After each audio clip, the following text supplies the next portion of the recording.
Assalamualaikum warahmatullahi wabarakatuh.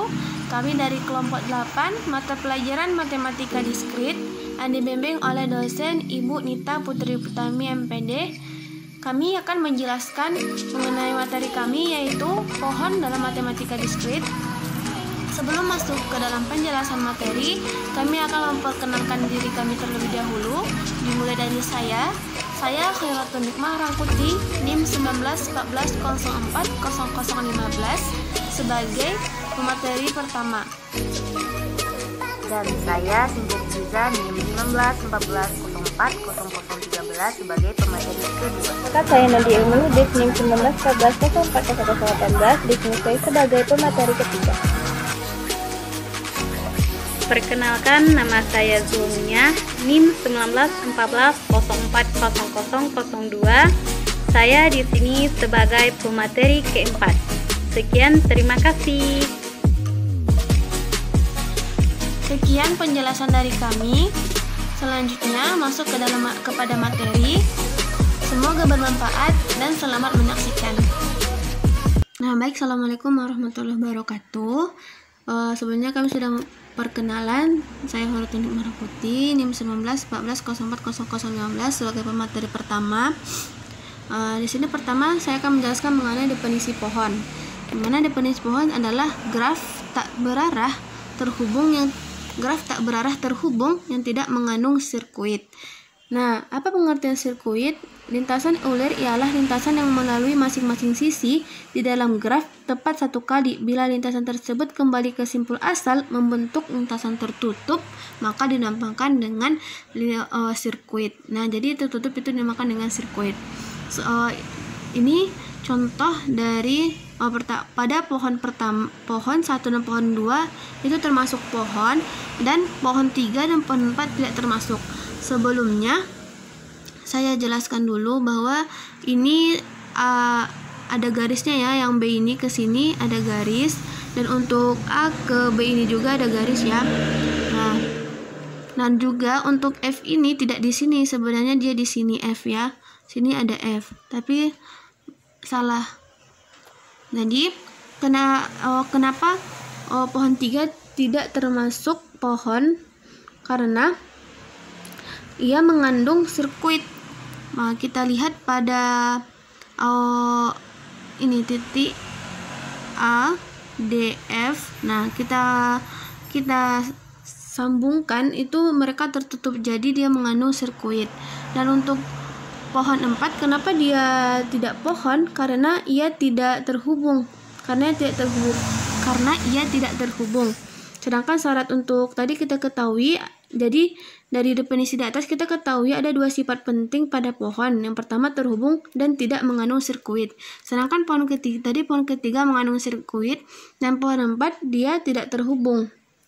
Kenapa dia tidak terhubung? Jadi kita tidak boleh tertipu dengan persilangan dua buah sisi dari AF dan BE itu, karena titik silangnya bukan menyatakan simpul. Nah, selanjutnya hutan atau forest adalah kumpulan pohon yang saling lepas atau graf tidak terhubung yang tidak mengandung sirkuit. Setiap komponen di dalam graf terhubung tersebut adalah pohon. Nah, tiga gambar ini merupakan hutan yang terdiri dari 3 buah pohon. Nah, pohon juga seringkali didefinisikan sebagai graf tak berarah seperti tadi, dengan sifat bahwa hanya terdapat sebuah lintasan unik antara setiap pasang simpul. Pada kita lihat kembali bahwa untuk pohon 1 ini terhubung dengan lintasan, ini merupakan mereka terhubung dengan lintasan tunggal. Sebagai contoh, dari B ke F hanya ada lintasan, yaitu BADF. Nih, dari B ke F hanya ada satu lintasan, yaitu BADF. B ke A ke D dan ke F kan. Nah, dari C ke A hanya ada satu lintasan, yaitu CDA. Demikian juga untuk setiap pasangan simpul pada pohon 1 ini. Selain itu juga melihat bahwa di dalam pohon jumlah sisinya adalah jumlah simpul dikurangi 1. Dalam pohon itu jumlah sisinya adalah jumlah simpul dikurangi 1. Nah, kita lihat lagi, saya mengambil contoh pohon 1 ini kan. Nah, sini jumlah simpulnya sama dengan 6 dan jadi sisinya sama dengan 5 karena 6 dikurang 1. Nah, selanjutnya ini contoh hutan. Selanjutnya, sifat-sifat atau properti pohon. Teorema misalkan G dalam kurung FE adalah graf tak berarah sederhana dan jumlah simpul n, maka semua pernyataan di bawah ini adalah ekivalen. 1. G adalah pohon. 2. Setiap pasang simpul di G terhubung dengan dalam lintasan tunggal. Nah, seperti yang saya jelaskan tadi kan, G terhubung dan memiliki M sama dengan N kurang 1 buah sisi. Nah, seperti saya jelaskan juga tadi, itu contohnya yang tadi saya berikan. 4. G tidak mengandung sirkuit dan memiliki M sama dengan N kurang 1 buah sisi. 5. G tidak mengandung sirkuit dengan penambahan satu sisi pada graf akan membuat hanya satu sirkuit. 6. G terhubung dan semua sisinya adalah jembatan. Teorema di atas dapat dikatakan dengan definisi lain dari pohon. Nah, seperti yang saya sudah jelaskan tadi juga, ada hubungannya dengan sifat-sifat pohon. Nah, selanjutnya pohon merentang atau spanning tree. Pohon dari graf terhubung adalah upagraf merentang yang berupa pohon. Pohon merentang diperoleh dengan sirkuit memutus dalam graf. Seperti pada contoh ini, pada G, kan ini dia tertutup yaitu atau sirkuit, jadi bisa ada T1, T2, T3, dan T4. Setiap graf terhubung mempunyai paling sedikit satu buah pohon merentang. Dengan demikian, graf tak terhubung dengan K komponen mempunyai hutan merentang atau spanning forest yang terdiri dari K buah pohon merentang, atau seperti yang terpapar di PPT ini, bahwa graf tak terhubung dengan K komponen mempunyai K buah hutan merentang yang disebut hutan merentang atau spanning forest. Nah, sekian dari saya. Selanjutnya akan disambung oleh pemateri kedua. Baiklah, selanjutnya kita masuk ke aplikasi pohon merentang, yang mana ada dua. Yang pertama, jumlah ruas jalan seminimum mungkin yang menghubungkan semua kota, sehingga setiap kota tetap terhubung satu sama lain.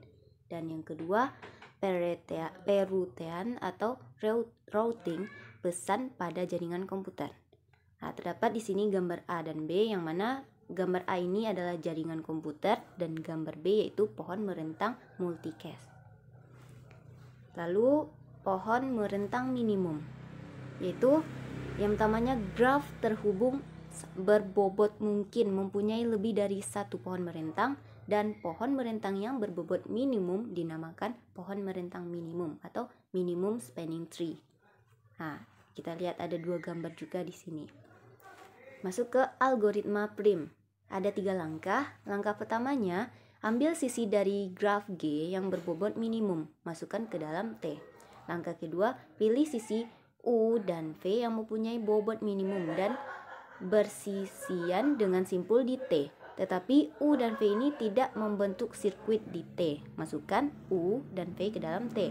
Dan yang langkah ketiga, ulangi langkah 2 sebanyak N sampai 2 kali. Masuk ke prosedur prim atau input K, graf, output T, yaitu pohon. Yang pertama, membentuk pohon merentang minimum T dari graf terhubung sampai berbobot G.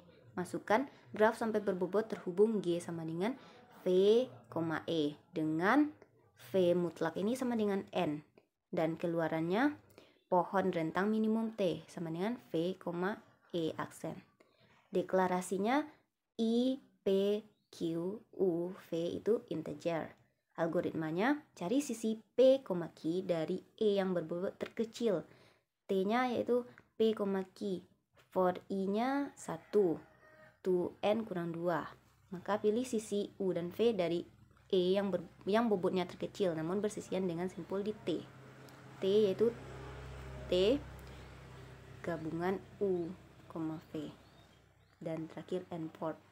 Contoh pada gambar ini, maka langkah satunya sisinya 1,2, bobotnya 10, pohon rentangnya seperti itu.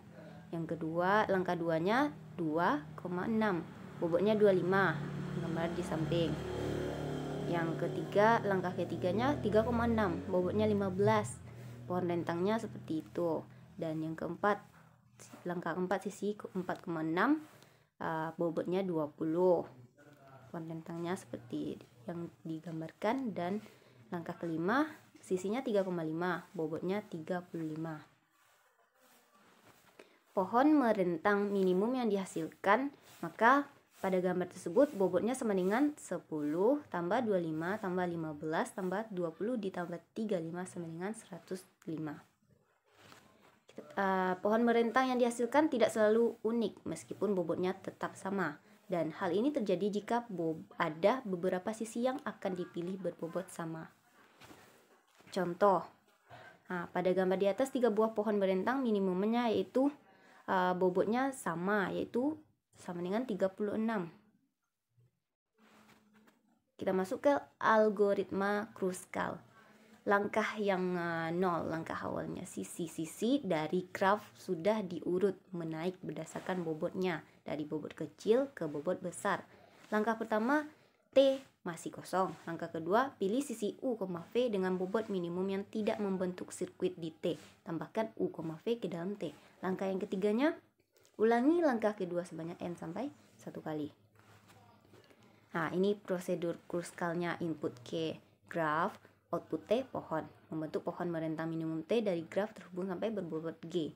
Masukkan graf sampai berbobot terhubung G sama dengan V, E. Dengan V mutlaknya sama dengan N. Keluarannya pohon rentang minimum T, V, E aksen. Deklarasi I, P, Q, U, V integer. Algoritmanya asumsi. Sisi-sisi dari graf sudah diurut menaik berdasarkan bobotnya sampai dari bobot kecil ke bobot besar. T dalam kurung kurawal while jumlah sisi T kecil N kurang 1. Pilih sisi U, V dari E yang bobotnya terkecil jika atau if U, V tidak membentuk siklus dari T. Kemudian T gabungan U, V, NDiff dan NFOR. Contoh, pada gambar ini, maka sisi-sisi diurut menaik. Sisi 1,2 bobotnya 10, sisi 3,6 bobotnya 15, sisi 4,6 bobotnya 20, sisi 2,6 bobotnya 25, sampai sisi 5,6 bobotnya 55. Langkahnya seperti di bawah dijelaskan. Langkah dari 0 sampai langkah 4. Langkah dari 0 sampai langkah 6 nantinya. Dengan sisi misalnya langkah 0, maka sisi sama bobotnya belum dituliskan. Hutan merentangnya 1, 2, 3, 4, 5, dan 6. Sampai nanti dengan sisi ke-6. Langkah ke-6, sisinya 3,5, bobotnya 35, dan bentuk hutan merentangnya seperti gambar ini. Maka pohon merentang minimum yang dihasilkan yaitu gambarnya bobotnya sama dengan 10 tambah 25 tambah 15 tambah 20 tambah 35 sama dengan 105. Sekian, terima kasih. Kita lanjut ke pemateri ketiga. Oke, selanjutnya kita akan membahas mengenai pohon berakar atau rooted tree. Pohon yang satu buah simpulnya diberlakukan sebagai akar dan sisi-sisinya diberi arah sehingga menjadi graf berarah dinamakan pohon berakar atau rooted tree. Seperti pada gambar di bawah ini, di mana gambar yang A atau gambar pertama itu merupakan sebuah gambar dari pohon berakar, dan yang B itu pohon berakarnya itu adalah sebagai perjanjian tanah panah pada sisinya dapat dibuang. Jadi pohon yang pertama itu kan mempunyai tanda panah, sementara pohon yang kedua itu bisa kan dihilangkan itu panahnya seperti itu. Jadi pohon yang B itu panahnya dihilangkan. Selanjutnya ini adalah ada beberapa pohon dan 2 buah pohon berakar yang dihasilkan dari pemilihan 2 simpul berbeda sebagai akar. Di mana simpul pertama itu adalah B, di mana akarnya B dia di orang tuanya itu di situ ada B, dan selanjutnya itu ada E gitu kan. Di mana B di sini sebagai akarnya dan E juga sebagai akarnya. Seperti itu. Yang selanjutnya terminologi pada pohon berakar. Ada yang namanya anak atau child atau children ya dalam bahasa Inggris. dan orang tua atau parent dalam bahasa Inggrisnya. B, C, dan D dari sebuah gambar di bawah ini dapat kita lihat, ada gambar di bawah, kita lihat di mana B, C, dan D itu merupakan anak-anak simpul A. Berarti di situ ada simpulnya itu adalah A. A itu merupakan orang tuanya, orang tua dari anak-anak itu. Seperti silsilah keluarga ya di sini, di mana A itu adalah induk atau orang tua mereka. A itu mempunyai 3 anak. Tuh, yaitu B, C, dan D. Selanjutnya ada lintasan atau path. Lintasan dari A ke J adalah A, B, E, J. Seperti gambar kita lihat ya. Dari A ke J.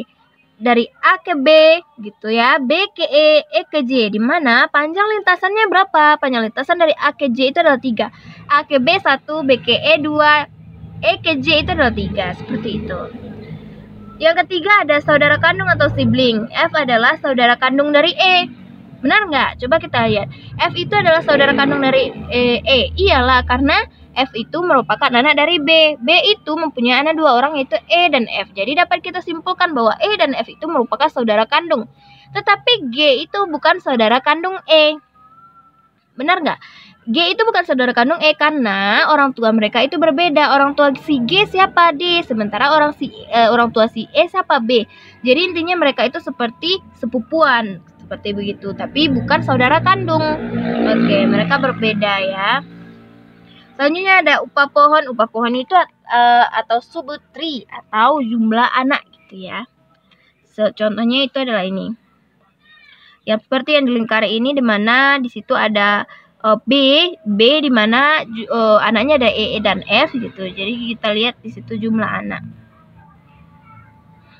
Selanjutnya ada 5, yang kelima adalah derajat atau degree. Derajat itu adalah sebuah simpul. Derajat sebuah simpul adalah jumlah upah pohon tadi. Jumlah upah pohon atau jumlah anak pada simpul tersebut. Derajat A adalah 3. Coba kita lihat pada gambar ini, di mana dikatakan di gambar ini derajat A adalah 3. Betul nggak sih derajat A itu adalah 3? Derajat itu kan tadi jumlah anak atau jumlah upah pohonnya. Derajat A itu 3. A itu mempunyai anak 3 yaitu B, C, dan D.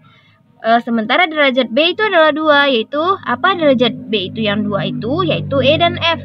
Derajat D adalah 1. Benarkah derajat D itu 1? Iya, derajat D itu 1 karena anaknya itu kan cuma ada G. Sementara derajat C itu adalah 0 karena dia tidak mempunyai anak. Paham ya?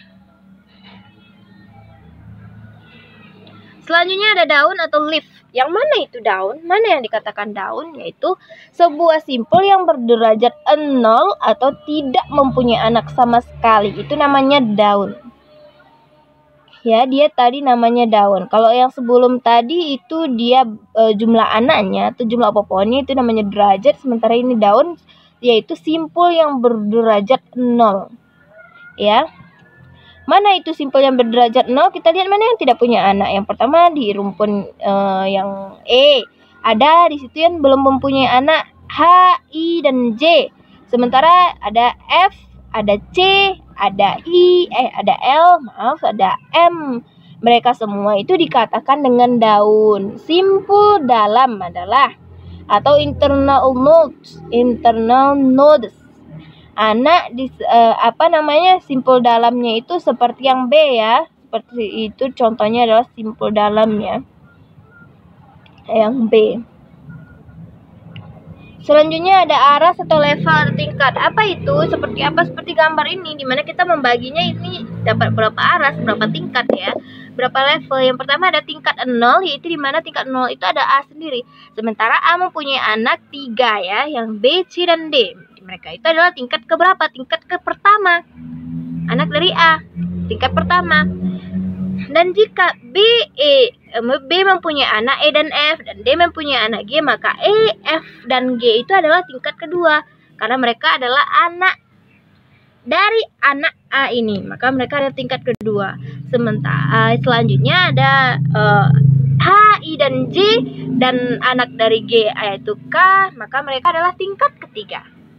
Masih ada lagi ya, karena mereka udah punya tingkat keempat, yaitu ada L dan M. Seperti itu. Jadi kita dapat mengukur tinggi di sini. Yang ke-9 ini adalah tinggi atau height atau kedalaman atau depth ya.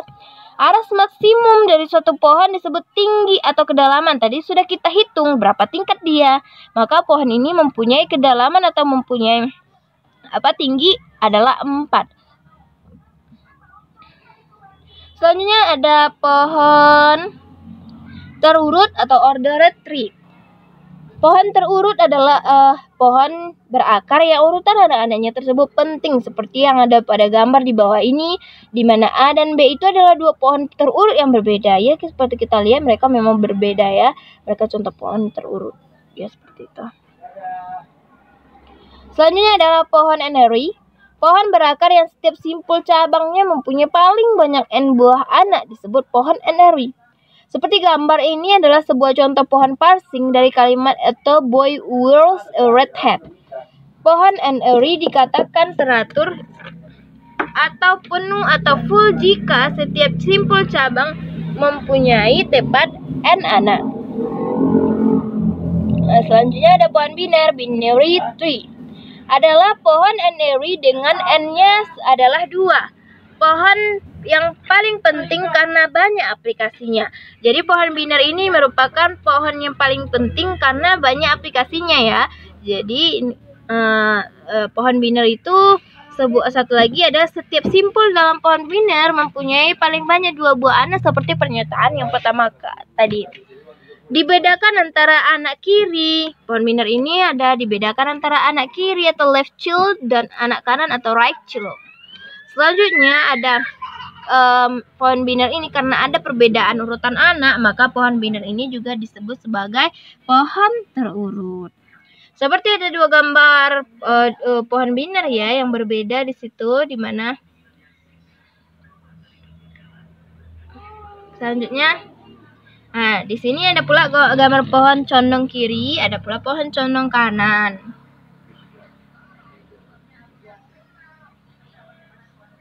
Ini adalah gambar pohon binary penuh ya. Ini adalah contoh pohon binary penuh. Jadi selanjutnya ada pohon binary seimbang akan dijelaskan oleh rekan saya. Sekian, terima kasih. Baiklah, di sini saya akan melanjutkan penjelasan dari rekan saya yang selanjutnya yaitu pohon binary seimbang. Di mana pohon binary seimbang ini pada beberapa aplikasi diinginkan tinggi upah pohon kiri dan tinggi upah pohon kanan yang seimbang, yaitu berbeda maksimal 1. Di sini ada 3 pohon yaitu pohon T1, pohon T2 dan pohon T3. Di sini kita bisa melihat bahwa pohon T1 ini pohon binary seimbang. Upah pohon kanan dan upah pohon kirinya. Begitu juga dengan T1, upah pohon ini pada upah pohon kanan dan upah pohon kiri seimbang, yaitu berbeda maksimal 1. Jadi T1 dan T2 ini dinamakan pohon binary seimbang. Sedangkan T3 ini bukan pohon seimbang karena berbeda upah pohon kiri dan upah pohon. Selanjutnya terapan pohon binary. Yang pertama, terapan pohon binary yang pertama yaitu pohon ekspresi. Pohon ekspresi ini adalah pohon binary dengan daun menyatakan operat dan simpul dalam dinyatakan dengan operator. Di sini teman-teman bisa melihat pohon binarnya A tambah B dikali C per D tambah E. Maka daun sebagai operat dan simpul dalamnya sebagai operator. Yang kedua, pohon keputusan. Pohon keputusan ini digunakan untuk memodelkan persoalan yang terdiri dari serangkaian keputusan yang mengarah ke solusi. Tiap simpul dalam menyatakan keputusan, sedangkan daun menyatakan solusi. Sebagai contoh, kita bisa melihat gambar pohon keputusan untuk persoalan ini, ditunjukkan pada gambar ini. Jadi, di mana kita lihat di sini A banding B, di mana A besar dari B, sedangkan B kecil dari A. A banding C, di mana A kecil dari C, dan B banding C, di mana C besar dari B. Begitu seterusnya. Pohon keputusan untuk mengurutkan 3 buah elemen. Selanjutnya, kode awalan. Kode awalan ini adalah himpunan kode, misalnya kode biner, sedemikian hingga tidak ada anggota kumpulan yang merupakan awalan dari anggota yang lain. Contoh gambarnya seperti ini. Kegunaan kode awalan adalah untuk mengirim pesan pada komunikasi data.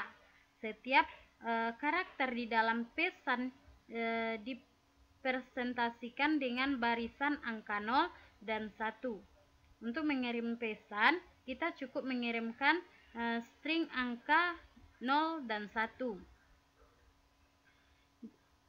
Angka 0 dan 1 yang mempresentasikan karakter di dalam pesan oleh pihak penerima.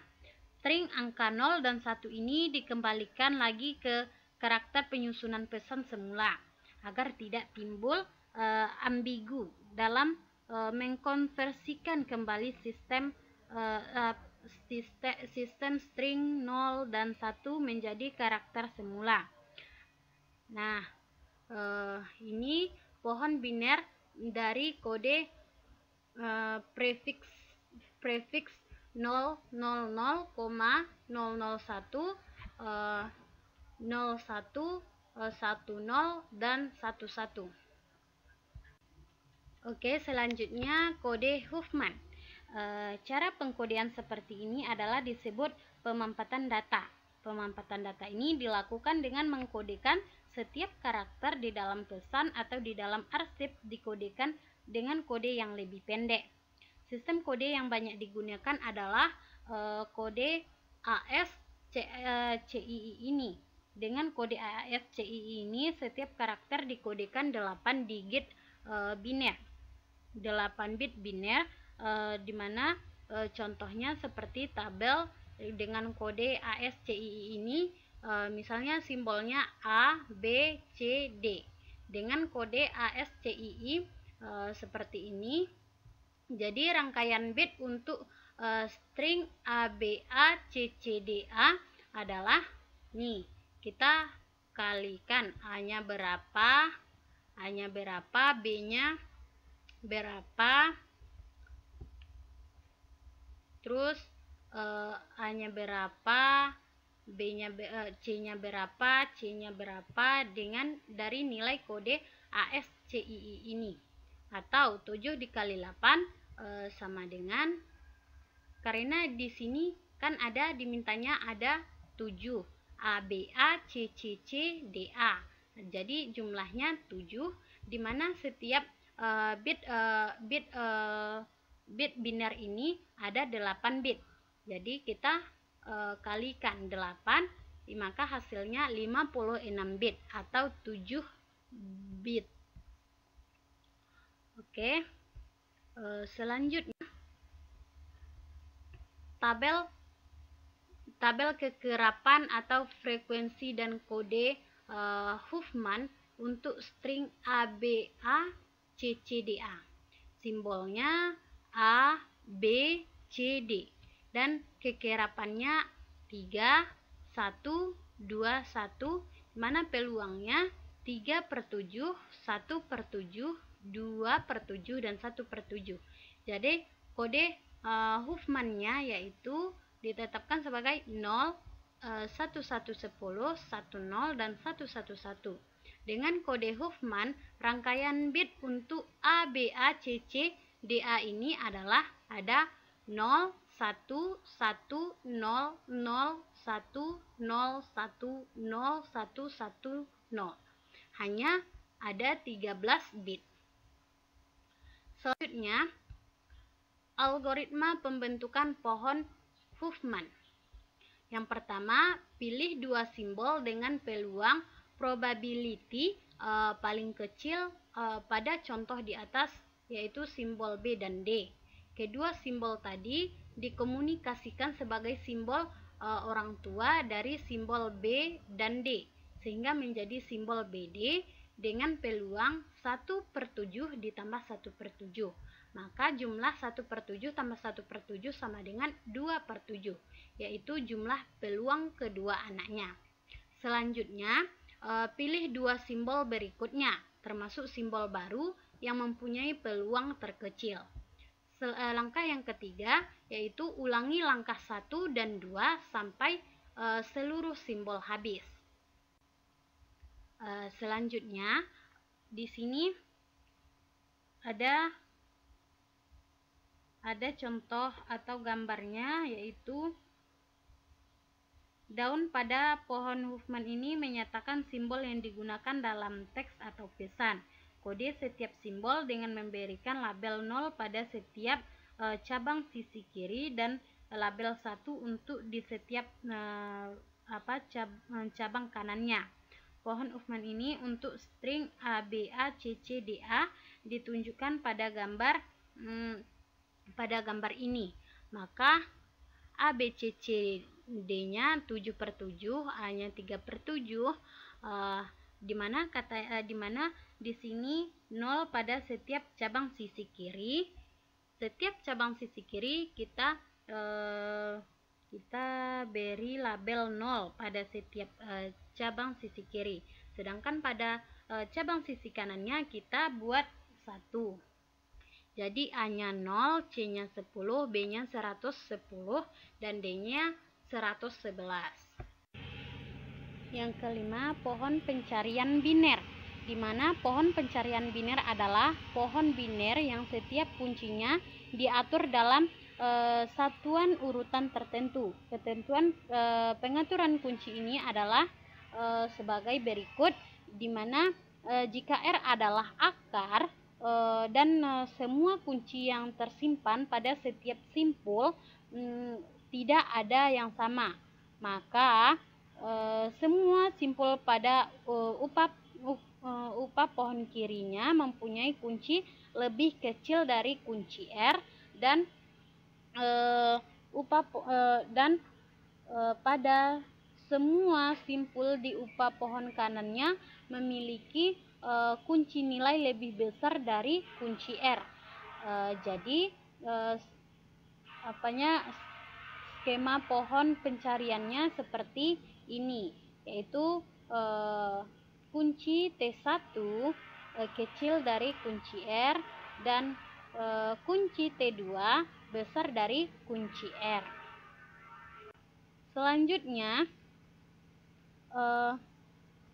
Selanjutnya contoh soalnya seperti ini, yaitu sebuah pohon pencarian untuk data masukkan dengan urutan sebagai berikut. Ini contohnya yaitu 50, 32, 18, 40, 60, 52, 5, 25, dan 70.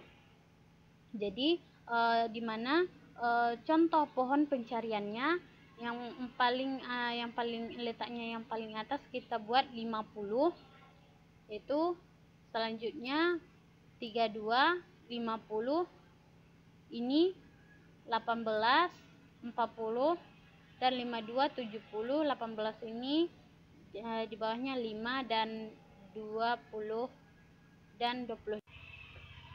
Selanjutnya penelusuran traversal pohon biner, di mana operasi dasar yang sering dilakukan pada pohon biner ialah mengunjungi transversal setiap simpul tetap satu kali. Misalnya T adalah pohon biner, akarnya R, upah pohon kirinya T1 dan upah pohon kanannya T2.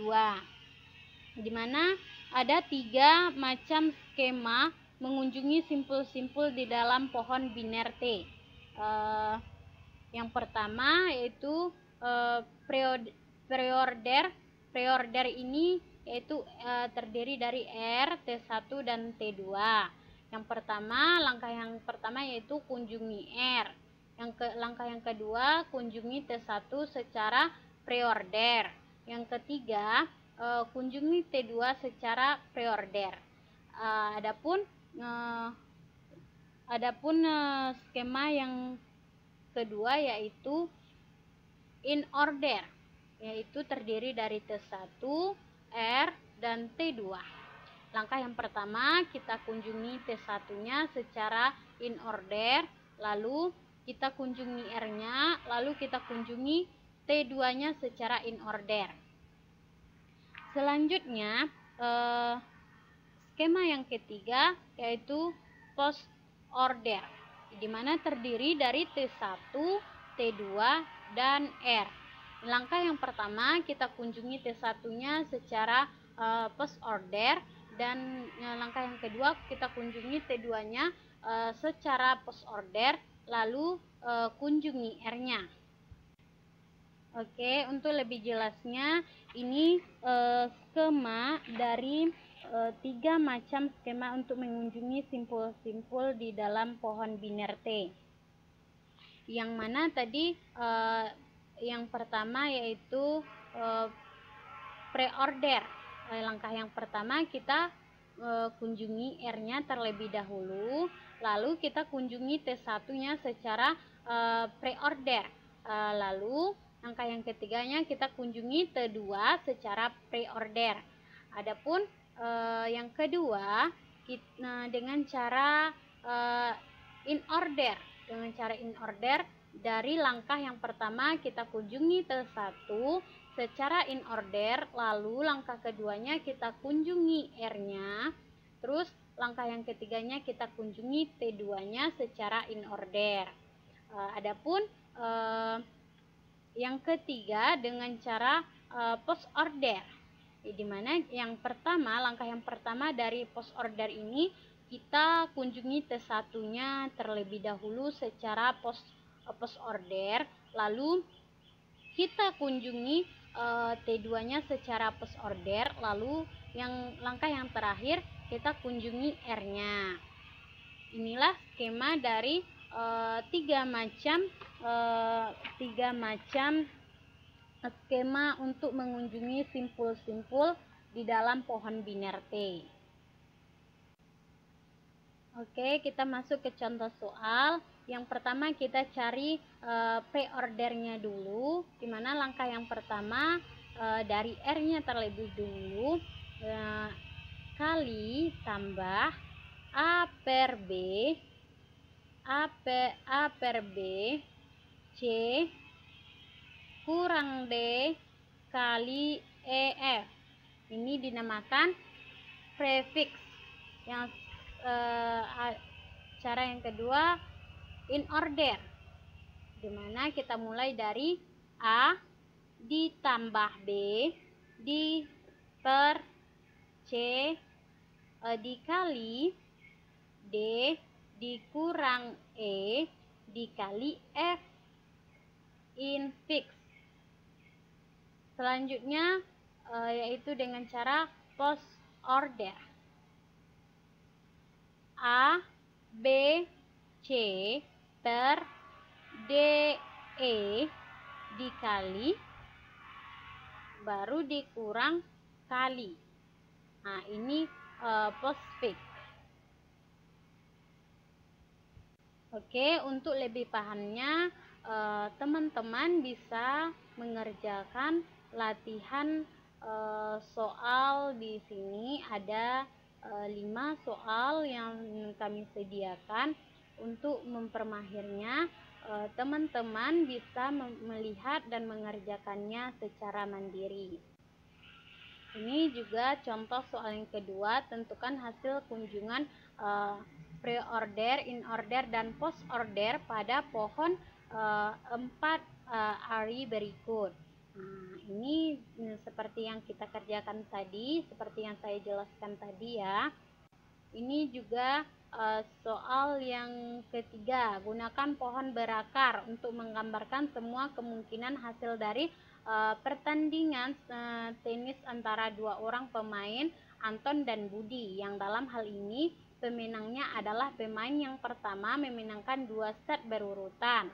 atau pemain yang pertama memenangkan total 3 set. Selanjutnya ini soal yang keempat, tentukan dan gambarkan pohon merentang minimal dari graf di bawah ini. Selanjutnya ini soal yang kelima ya, diberikan masukan berupa rangkaian karakter dengan urutan sebagai berikut: P, T, B, F, H, K, N, S, A, U, M, I, D, C, E, W, O. Seperti yang tabel seperti rangkaian karakter dalam rangkaian karakter yang saya jelaskan tadi. Mungkin sekian presentasi dari kami. Mohon maaf apabila terdapat kesalahan. Wassalamualaikum warahmatullahi wabarakatuh.